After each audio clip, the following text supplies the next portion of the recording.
why did you think this book was so needed? It took a while for this kind of project that I was working on in bits and pieces to turn into this.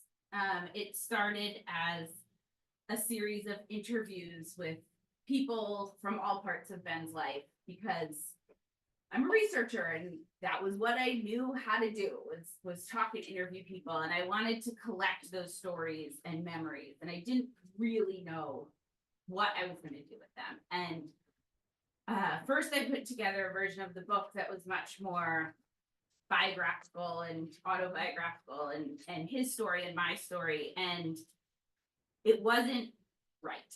And my agent had suggested, what about some kind of prescriptive nonfiction, which I initially wrote off very dismissively. And I was like, what am I going to write? Like 10 ways to get over your dead brother? Like, that's not a book that, and but part of what I struggled with was that I hadn't read a grief book that really spoke to me and really resonated with me. And I had trouble imagining what that would even be.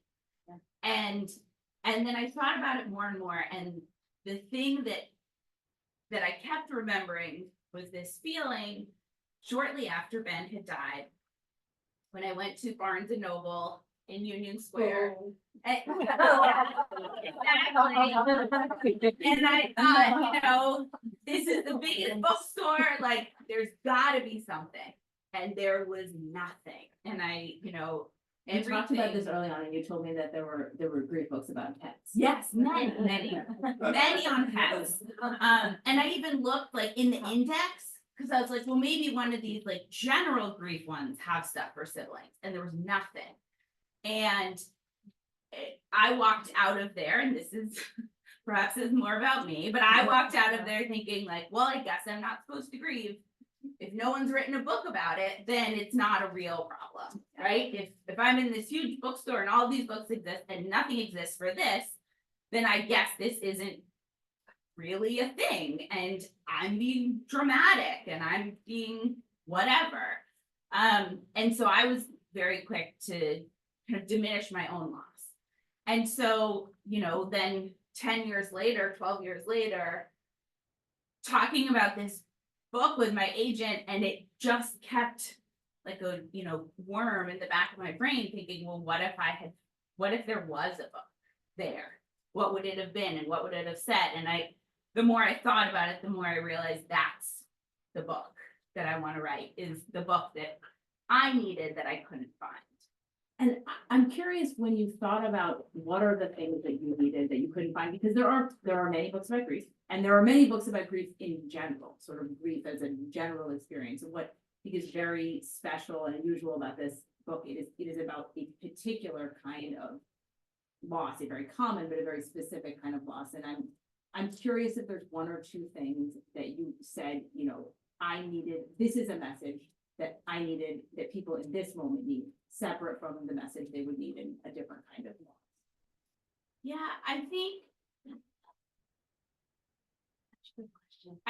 part of it was that because it is this, siblings are known as the forgotten mourners, and are in a very challenging position where they do want to support everyone else in their family and everyone else is grieving, and you don't want to make your parents' life more difficult, and you don't want to, do all of these things, but then what do you do?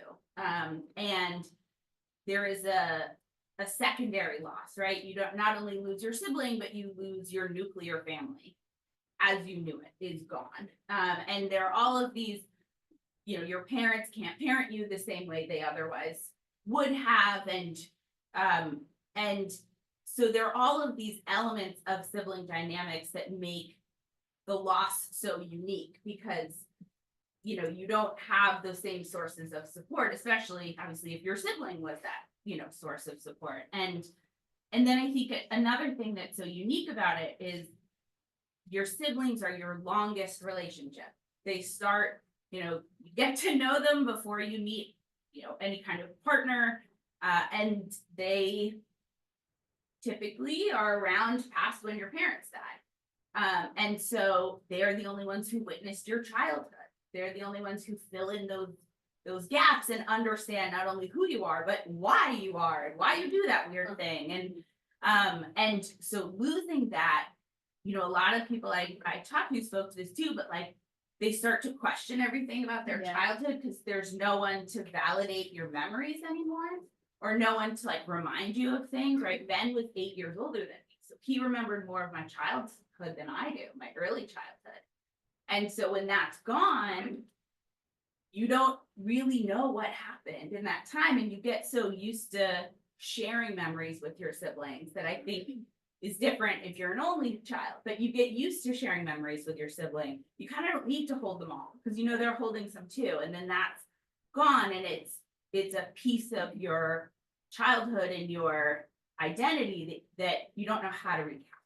Yeah, I mean, I think the forgotten piece of this feels very salient because there are so many other people in the death of a child, a young person who feel like parents feel more salient, that it's very easy, especially if you're a little older, to be like, okay, this isn't not my grief, you know, it's like, I'm not the most important griever here. Right.